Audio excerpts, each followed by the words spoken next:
Hi, this is Mike Mitchell from Intel 471, and today I'll talk about the features, functionality, and value of the hunt mode within Verity 471. The hunt mode delivers what we call the Hunter platform.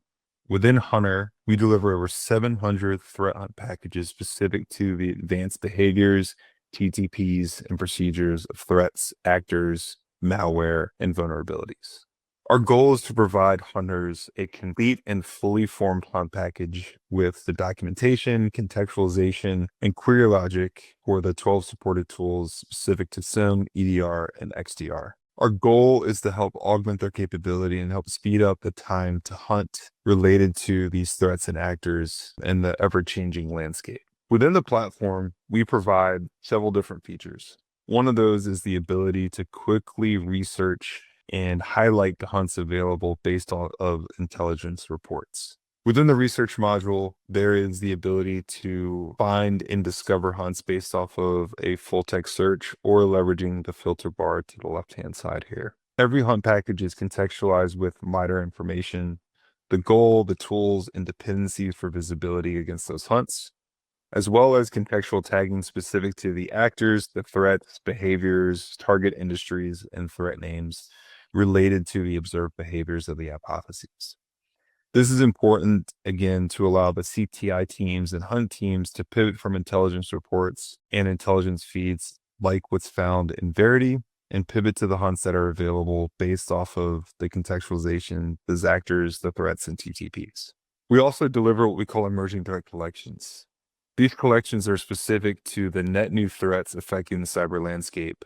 And this is our ability to collect all of the behaviors, hypotheses, and hunts related to that threat and deliver them in a package that allows organizations to respond quicker and more effectively as these threats matriculate through the cyber landscape. This particular collection here, specific to Amos Steeler, you can see that we've collected all the hunts related to that particular threat. We've written human readable, digestible description and hypothesis and details around what the threat is, and also assigned a threat profile specific to the threat hunt intelligence related to that particular topic. As we release these collections, we also keep them updated based on net new intelligence and reports that might come out post the initial operations of that threat to make sure that this is a living life cycle of content to help your teams respond quicker and faster. Outside of collections, the hunt packages are also updated in real time based off intelligence reports that come into the platform. We have a living life cycle and decay model built in. So after 6 months, we decay out the hunts, revet, revalidate, and push back up to the platform.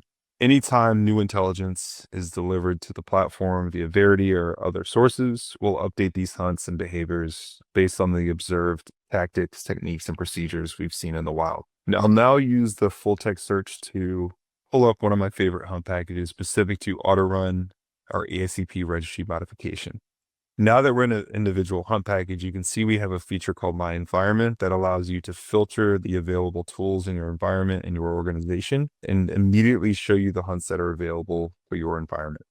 We also deliver hunt queries specific to the tool's capabilities. We write to the tool's functions, capabilities, and uniqueness to deliver a fully formed hunt that should be ready to run in your environment immediately without any re-engineering necessary.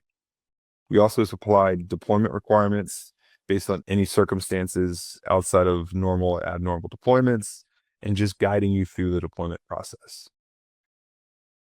We also include full documentation around the overview of that threat, the who, the what, the when, the why, and the how, as well as any related observed threat names and actors, as a lot of these actors and threats reuse and re-leverage the same behaviors across different campaigns.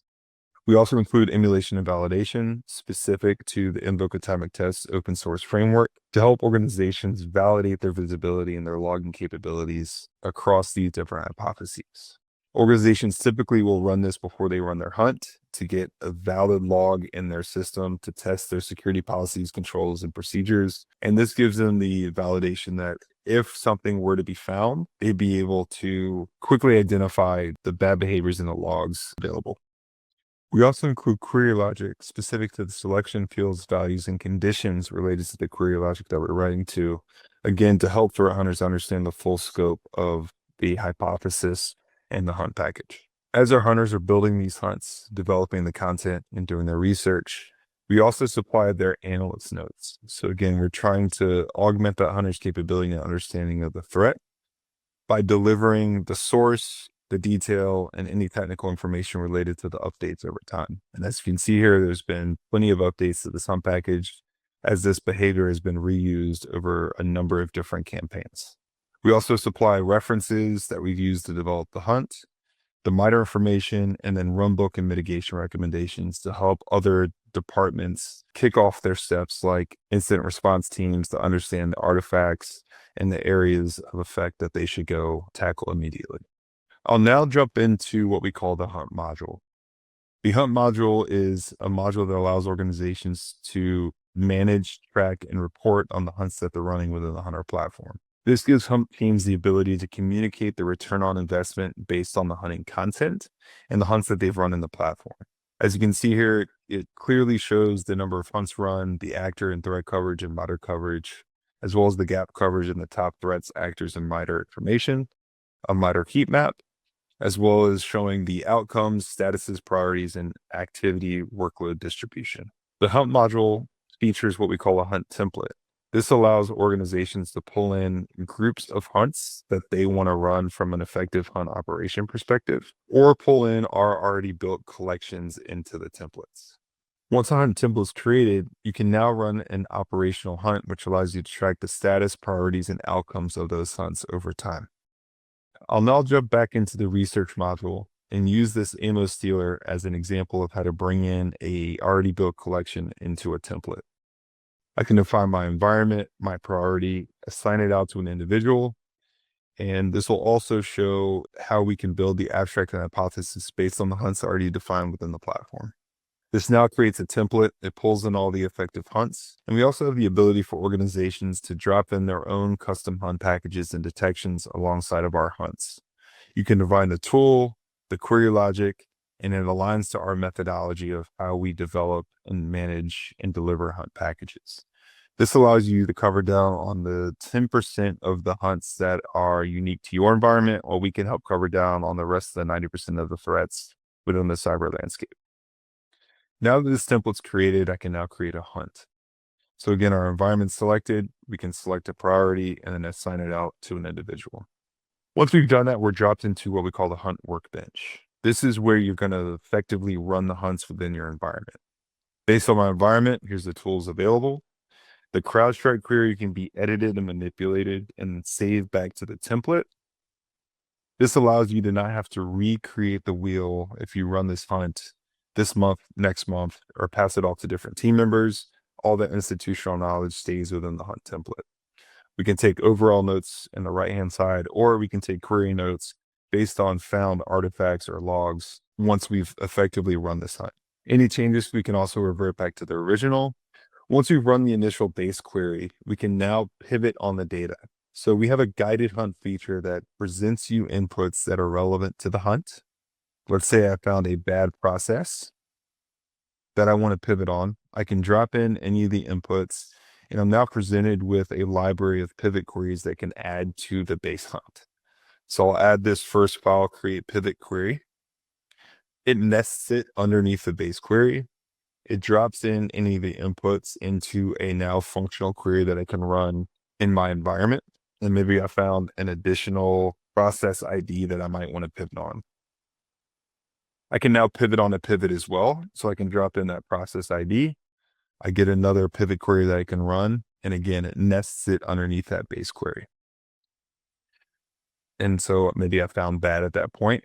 So we can always go back and run additional hunts, or we can just continue to reporting. Now the analyst or threat hunter is given a report builder that drops in a lot of the documentation that we already supply from a hunt package perspective. It shows all the technical details as well as the queries, the notes, and the pivots ran against that hunt. And it also shows and delivers the ability for us to define the conclusion. So maybe we escalated it to IR. We can drop in our details and our conclusion here. Once we're done, we're now presented the ability to export this report as a PDF or Word document and select a number of different categories in order to effectively trim down the data based on who we're passing this information to. But this in report again shows all the technical details, the query logic, the conclusions, as well as the threat coverage based on the hunts that we ran. If you have any other questions about the research hunt module or hunt mode within 3471, please reach out to our team, and happy hunting.